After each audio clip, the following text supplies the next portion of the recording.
오늘은 도토신경 3장 4장의 3절을 살펴보도록 하겠습니다. 3절 말씀, 여러분 유인물 3절을 한번 같이 읽도록 하겠습니다. 시작. 그러므로 모든 사람들은 죄 가운데 잉태되며 진노의 자녀들로 그 어떤 구원에 도움이 되는 선한 것에 지각이 없는 채로 악에 치우친 자들로, 죄로 죽은 자들로, 그리고 죄의 종로를 하는 자들로 출생한다. 그러므로 그들은 성령의 중생케 하는 은혜가 없이는 하나님께로 돌아가거나 부패한 본성을 고치거나 또는 그것을 고치기 위해 자신을 준비하는 일을 원하지도 않으며 또한 그렇게 할 수도 없다.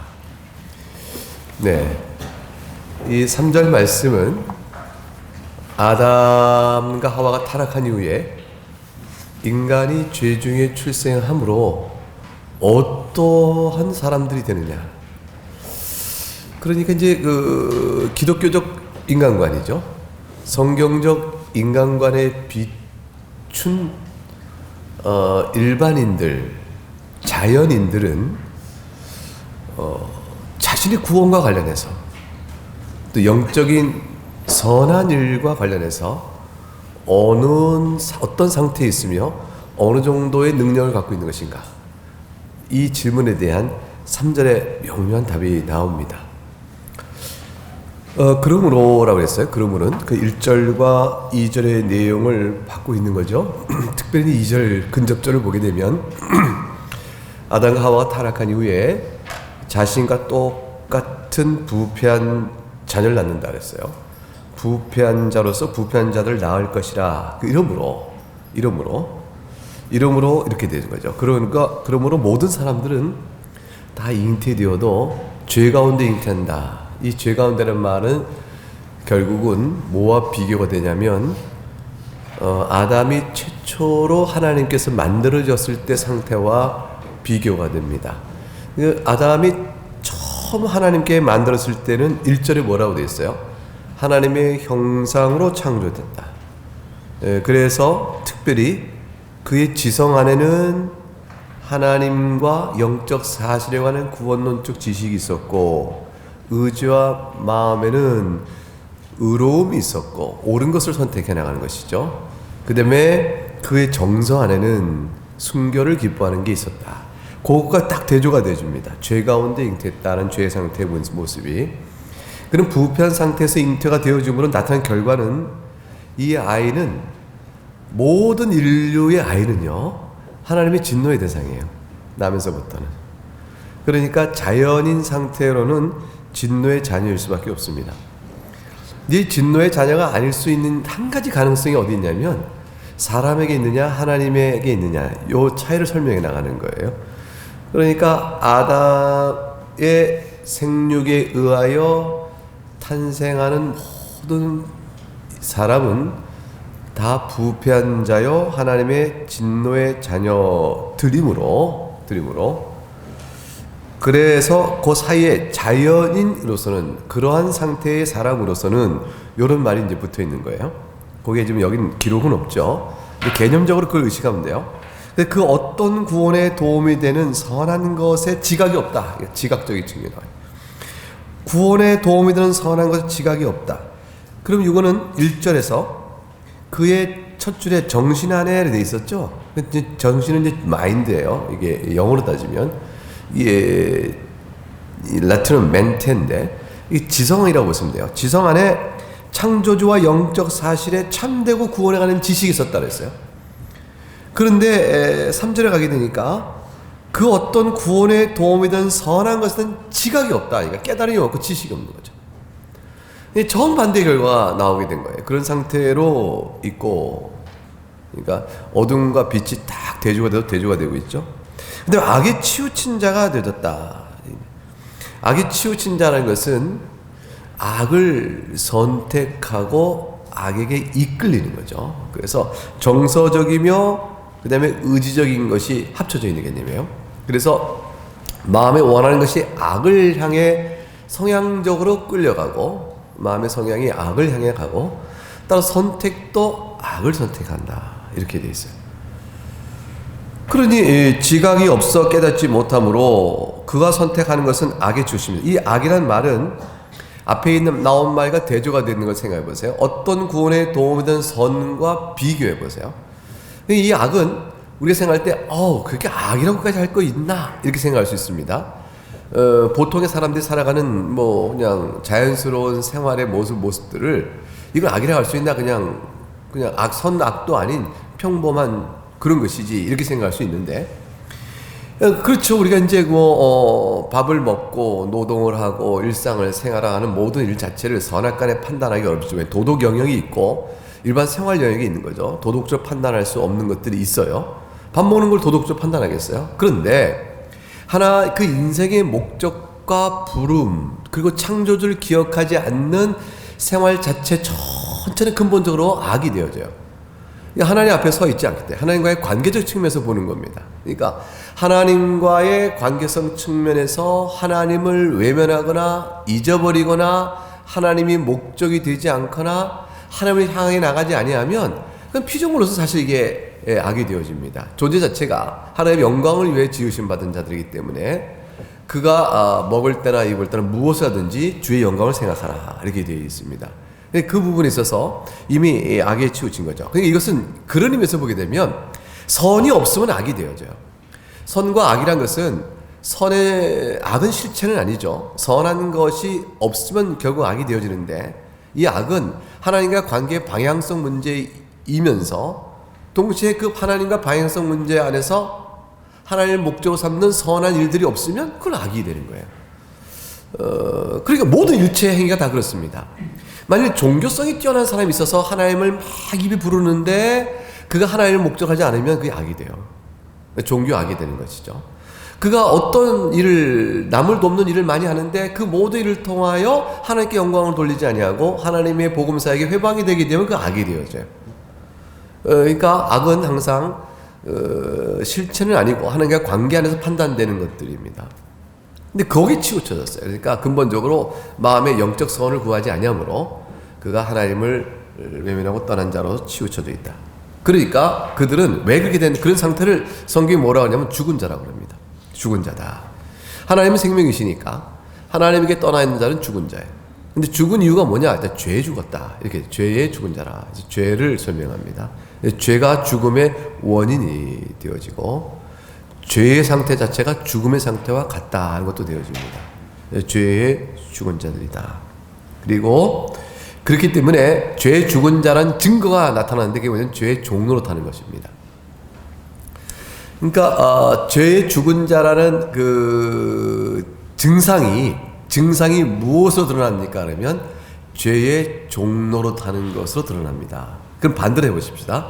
의의 산자가 있다. 그러면 의의 산자라는 것에 대한 증상을 무엇으로 알 수 있겠습니까? 그가 의에 거하는 삶으로 알 수 있습니다. 자, 그러니까 이건 굉장히 중요한 포인트이지요.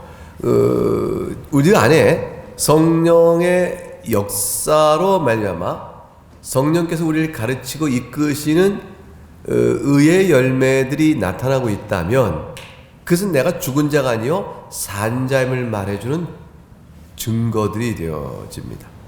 그러니까 죄의 죽은 자에게는 생명력을 나타낼 수가 없는 거죠. 죽었으니까 생명력이 나타나죠. 생명력이라는 것은 성령의 역사로 드러나는 것이에요. 그러니까 죄의 죽은 자들은 그 증상이 죄의 종로 타는 것으로 드러난다. 우리가 이제 예수 그리스도 안에서 중생자에게 보게 되면 죄의 종로로 타지는 않는 거예요.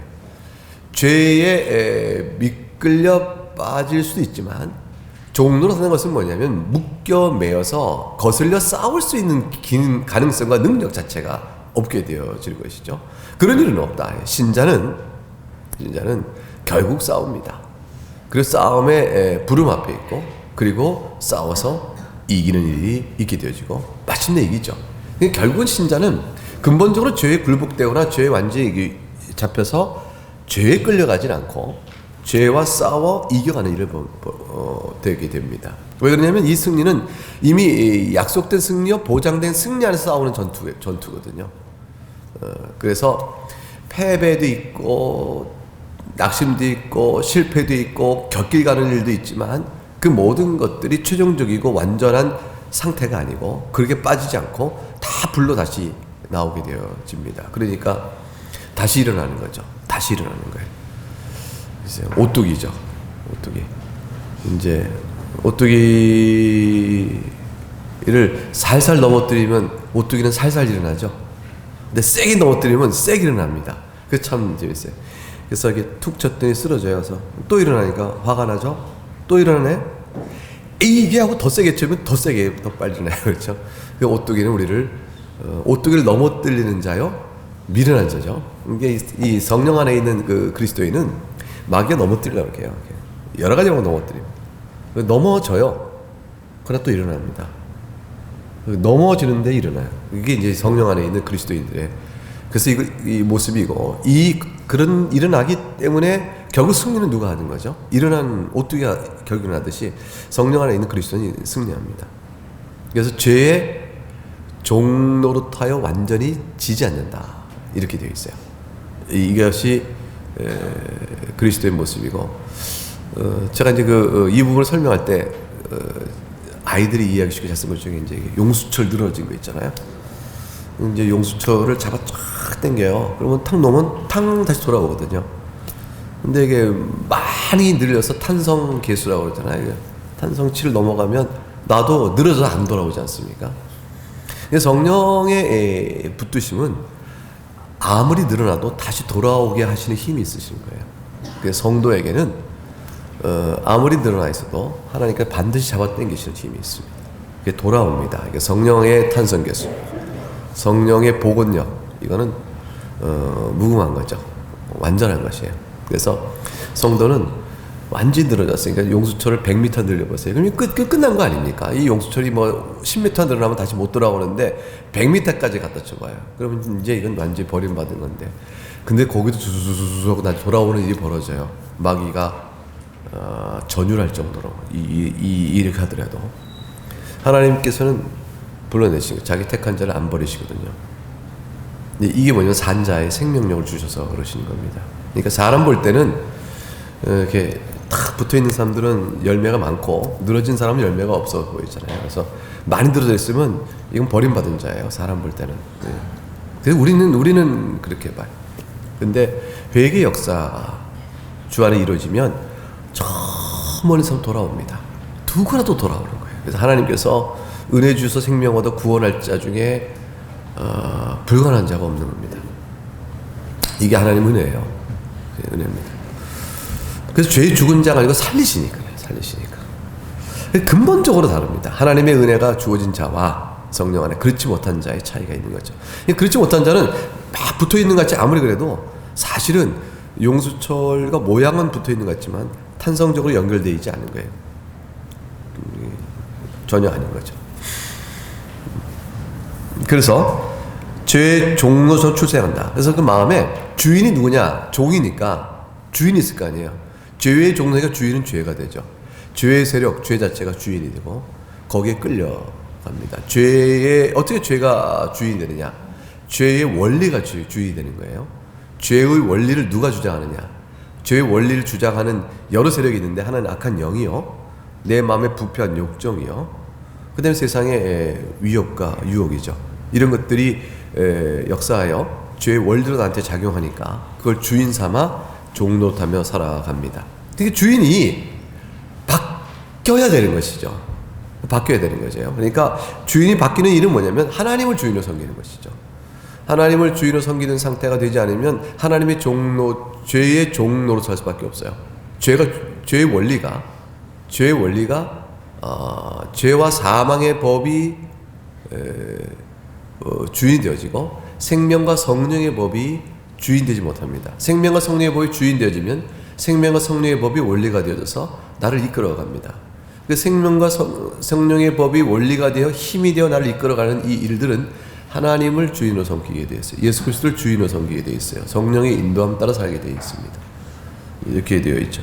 그런 일이 자연인에게는 불가능하다는 거예요. 그러니까 자연인이 하나님을 비방하거나 복음을 조롱하거나 교회를 없이 여기는 일이 이상하게 여길 가능도 없어요. 그 전혀 이상하지 않아요. 본래 그런 것입니다. 본래가. 그래서 만일 이제 복음을 전도하거나 내가 신자임이 드러났을 때, 또 내가 그걸 증거했을 때, 뭐 불편한 관계가 성립되거나 그렇게 될 경우, 내가 저에게 아무런 해를 끼친 것이 없고 오히려 선을 행하였으나 저들이 나를 오직 예수 믿는다는 하나 때문에 나를 좀 핍박하거나 박해하거나 어렵게 한다는 게 있게 되어지면 당연한 일이다 생각하면 됩니다. 그들에게 너무 억울해할 거 없습니다. 왜냐하면 자연인들이 우리에게 뭐 주고받고 할 일이 없어요. 더불어 살아가 서로 격려하며 살아야 되지만, 그 선으로 그를 대해야 되지만, 그들에게 내가 대한 일반적 선에 대한 기대치로 내가 믿는 신앙을 존중받으려고 하기 좀 어려워요. 일단 제한이 있습니다. 그래서 기독교인들이 이제 도덕적으로 좀 부실해서, 또는 세상보다 준법 정신이 떨어지고 개인적 도덕이 약하고 사회적 윤리 개념이 부족해요. 그래서 이제 보이는 여러 추태와 아픔들이 있고 속상함이 있죠. 그것들에 비방받는 것은 충분하게 복음을 회방하는 빌미를 제공해 주므로 우리 가슴에 아픈 일입니다. 통탄할 일이고 회개할 일이고 괴로운 일입니다. 근데 그 모든 일에도 불구하고 영적으로의 근원적 차이는 아마도 해소하기 어렵다. 이건 해석이 불가능합니다. 그래서 예수님께서 미움받아 결국 사도들도 그렇고 그렇게 우리가 아는 교회사를 이루게 된 겁니다. 그러므로 이제 이 얘기를 왜 했느냐, 돌조신이 왜 했냐면, 이렇게 자연의 상태를 제시하고 그렇다면 이 자연 스스로 하나님께 구원에 이룰 수가 있을까? 이 부분을 다루고자 하는 거예요. 그래서 이제 이게 3절 하반절이 바로 그겁니다. 그러므로 그들은 그랬어요.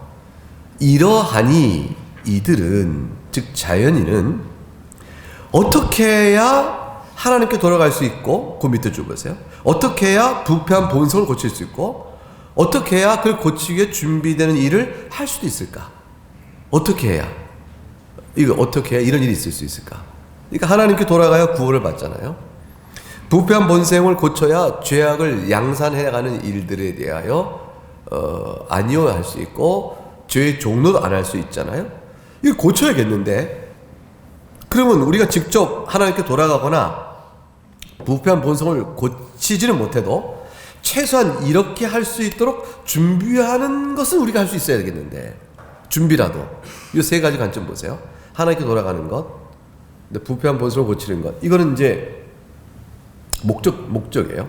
근데 이 목적을 이루기 위하여 나를 준비시키는 일, 그거는 준비는 아직 여기 이루지 못했지만 여기에 나가는 준비 스텝이 있죠. 이 준비하는 일, 이 세 가지를 다 모아가지고 이 세 가지 일도 자연인에게는 안 된다, 그 얘기를 하는 거예요. 자연인은 스스로 못한다. 그러니까 인간이, 아담과 하와의 타락한 자손인 인간이 스스로 중생케 하나님께 돌아가지 못하고, 스스로 자기의 본성을 고치지 못하고, 스스로 돌아가거나 고치기 위해 어떤 준비의 일도 스스로 못한다.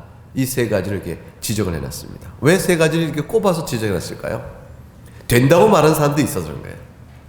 된다고 말하는 사람들, 사람이 스스로 하나님께 돌아갈 수 있다고 주장하는 사람들, 스스로 부패한 본성을 고칠 수 있다고 주장하는 사람들, 또 더 나아가 최소한 이 두 개는 하나님 은혜가 있어야 되지만, 이 하나님께 돌아가기 위해서 은혜가 필요하고 본성을 고치기 위해서 은혜가 필요한데, 이 은혜를 받기 위하여 최소한의 어떤 조건이나 준비를 갖추는 일은 네 몫이다 라는 것을 말하는 사람, 이런 사람도 있어서 그렇습니다.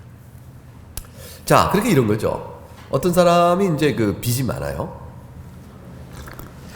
근데 빚이 많은 그 사람의 빚을 탕감해줄 내가 능력이 있는데, 누구를 탕감해줄까 이렇게 봤더니, 개 중에 자기가 이제 빚이 1만 달란트가 있어요. 예컨대 그냥 해보십시다. 그냥 1억이랍시다. 1억의 빚을 어떻게 갚아요? 그런데 이 사람이 매월 이렇게 10만 원씩 갚는 거예요.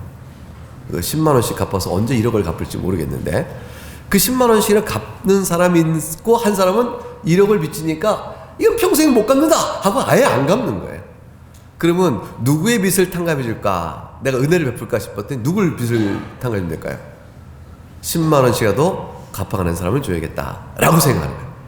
그것처럼 하나님께서 영원한 형벌을 명쾌해 주려고 그리스도 은혜 명쾌해 주려는데 누구를 해줄까 봤더니 아예 그래도 조금 도덕적 양심에 따라 착하게 살려고 하거나 조금 도덕적 양심에 따라 죄를 범하면 조금 더 괴로워하거나 뭐 이런 사람이 있고 어떤 사람은 뭐 어때 이런 사람이 있다.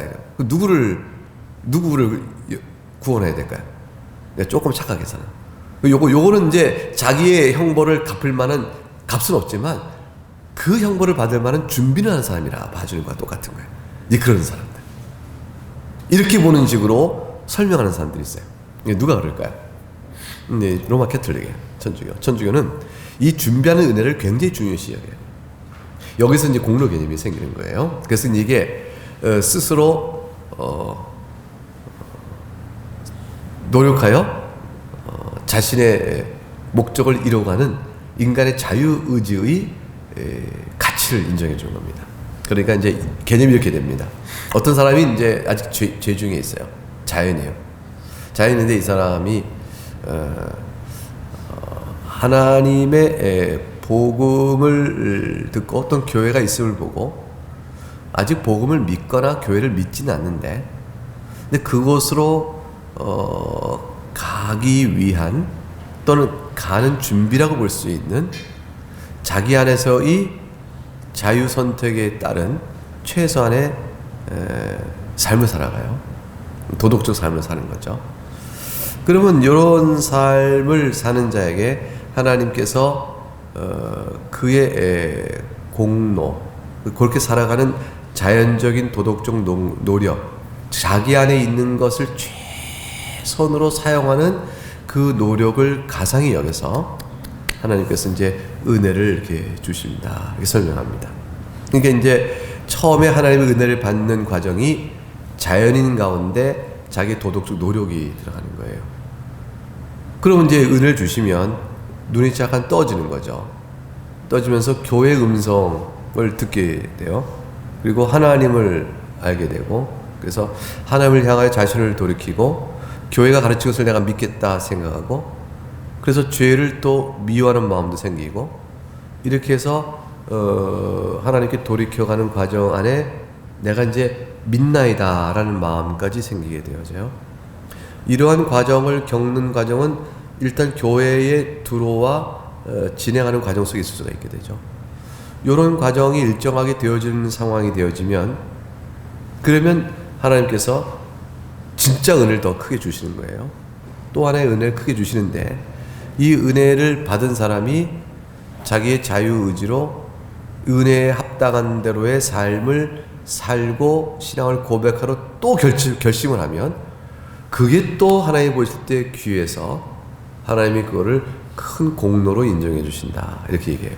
그러니까 처음에 자연인 상태로서의 자기에게 있는 것을 최선으로 순종해가는 첫 번째의 준비하는 노력, 그 준비를 통해서 교회 안에 들어와 복음을 듣는 가운데 내가 믿음의 내용은 다 모르지만 교회가 가르친 것은 옳을 것이다 라는 생각에 내가 믿기로 작정하는 데까지 나가는 애씀, 그 노력에 대하여 하나님이 이제 은혜를 크게 주시면 그 은혜에 대해서 내가 은혜에 따라 은혜 받은 대로 살겠다라는 결심하는 인간의 선택의 노력, 요 두 개가 굉장히 중요해요.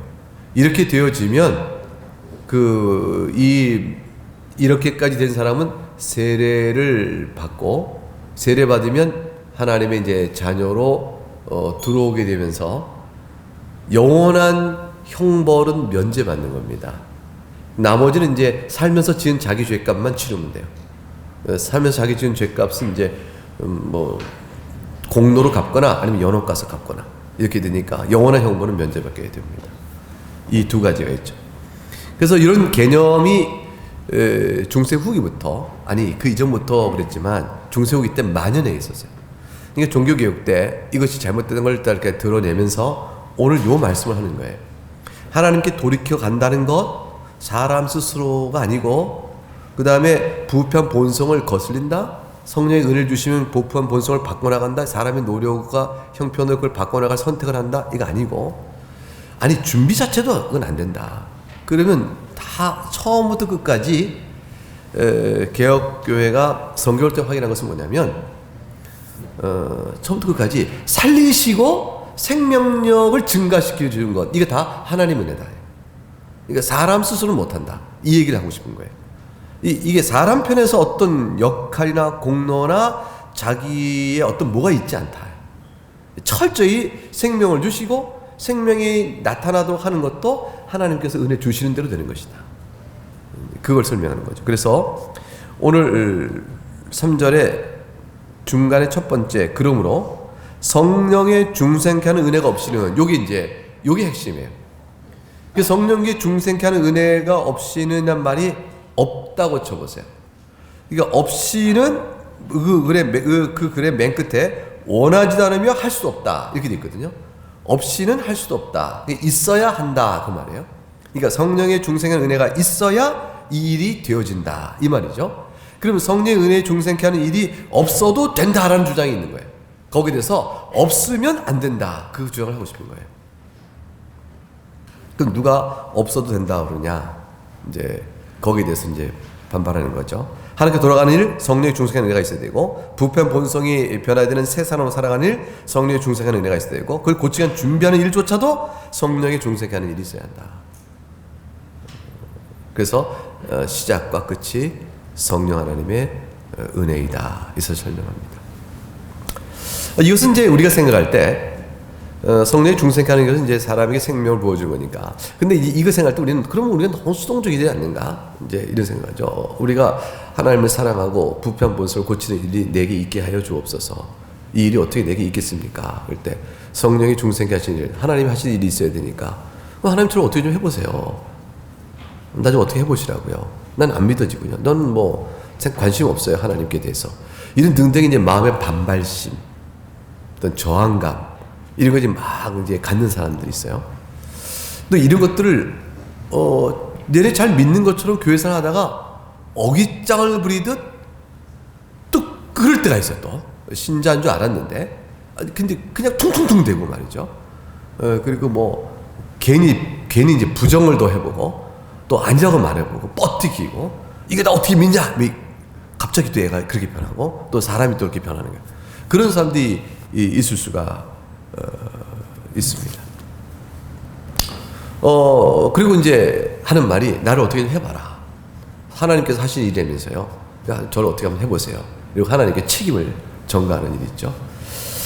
자, 그거는 아주 성령께 중생케 하시는 일이 있어야 된다는 말을 오해하는 것입니다. 성령께 중생케 하신다는 말의 의미는 우리를 허수아비나 비인격, 무인격성이 없는 자로 간주하여 우리를 그렇게 만드신다는 게 아니에요. 뭐 기계적으로 바꾼다는 것도 아니고, 성령의 중생케 하는 데는 우리의 굉장히 중요하죠. 지성의 깨달음을 주고 의지와 마음에 하나님의 의로움을 선택하게 하고, 그리고 그 일을 정서적으로 기뻐하도록 하는 인격의 경로를 통하여 드러나요. 이 인격의 경로 속에는 사람에게는 깨달음과 이 모든 일들이 다 이루어지니까 자원하며 자발적이며 그런 말이 생깁니다. 그래서 마음에 자원성이 생겨요. 그럼 거꾸로 내가 하나님에게 대하여 깨닫기를 거부하고, 깨닫기를 거부한다는 말은 듣지 않는 거예요. 마음에 그걸 듣고 마음에 이렇게 쭉 담아서 생각을 해야 하는데 듣기를 거부하고, 설명되는 내용에 대해서 아예 뭐 토론할 때 보게 되면 말이 안 통한다는 사람이 있잖아요. 이러니까 이렇잖아 그러면, 그러니까 또 이렇다 그러면, 적어도 논리 2단계를 나갔으면 세 번째 단계는 앞에 2단계 논리 전제하야 세 번째 단계 설명되면 납득이 될 텐데, 첫 번째 단계 몰라, 두 번째 단계 뭐 그럴 수 있어, 세 번째 아니되니까, 그래서 이제 전혀 설명의 논리력을 따라가지 않는 사람, 그러면 이제 서로 대화 굉장히 어렵죠. 근데 왜 그런가 했더니 별로 결정을 내렸어요, 마음에. 그렇지 않아하기로. 그렇게 안 하기로 마음을 결정냈기 때문에 처음부터 하는 얘기가 다 이렇게 받지도 않는 거죠. 설명의 순전함이, 설명의 가치가 그대로 실현이 안 됩니다. 마음을 하나님 두기 싫어하는 사람은 어떤 말도 소용이 없는 거예요. 그것은 깨닫지 못한 자의 나를 깨닫게 해봐라 라고 말했지만 깨닫기 위한 지성적 절차와 경로를 처음부터 차단하고 있어요. 그러니까 안 됩니다. 그렇게 되어지는 상태 속에 있으면서 나를 어떻게 해봐라 라는 것은 스스로의 인격성에 대한 거절이고요. 하나님께는 모독이에요. 그건 이 말을 빙자하여 자기를 핑계하고 있는 것이라 볼 수가 있습니다. 그래서 성령의 중생케 하는 은혜가 없이라는 말은 우리가 자유의지나 인격적 책임이 없이 기계적으로 하나님 우리를 이렇게 만드시거나 그렇게 하신다는 뜻이 아니에요.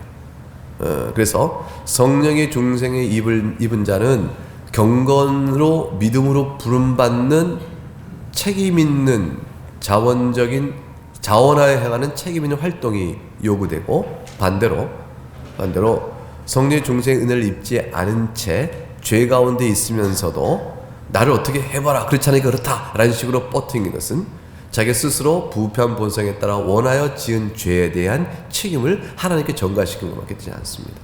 그래서 성령의 중세가 있어야 이렇게 되어진다는 말은 하나님의 은혜의 인격적인 발현이요, 반대로 성령 중세가 없이는 이게 할 수 없다는 말은 책임을 하나님께 전가할 수 있다는 뜻은 또한 아니다 라는 말을 이해할 수 있어야 합니다. 자, 그러면 이제 결론 내리죠. 우리는 어떠냐? 우리는 어떻습니까? 예수 그리스도 안에서 우리가 성령 안에 중생자로 살아갑니다. 그럼 예수 그리스도 안에서 성령의 은혜를 입고 중생자로 살아가는 우리들은 어떻죠? 어때요? 그 마음에 하나님을 향한 마음이 있어요. 그리고 우리 안에 부패한 본성의 흔적과 작용력을 봐요. 그럼에도 불구하고 이대로 따라가 살지 않아야겠다는 영적 경계심이 있습니다. 혹 미끄러지도 가슴이 아파요. 슬프고 근심이 되어져요. 그래서 하나님께 회개를 해요. 회개하여 돌아오는 거예요. 회개하러 돌아오는 거예요. 이 모든 일의 변화들은 성령의 중생케 하는 은혜가 우리 안에 작용되고 있다라고 볼 수 있는 거예요. 작용되고 있다. 이 일은 놀라운 일이에요. 우주를 만드신, 아무것도 없는 가운데 우주를 만드신 것과 똑같은 창조의 능력이 우리 안에 드리워지고 새겨진 것입니다. 얼마나 감사한지 모르겠어요. 서로 귀히 여기세요. 옆에 분 보시고 하나님의 창조의 솜씨 이렇게 놀라운 일이 벌어진 겁니다. 자, 그러므로 올 새해도 이 3절의 말씀이 우리가 받은 은혜가 얼마나 큰가를 생각하시고 주님을 찬송하며 또 복되게 잘 살아가는 여러분 될 수 있기를 주의 이름으로 축복합니다. 네, 공부는 오늘 여기서 마치겠습니다. 기도하겠습니다.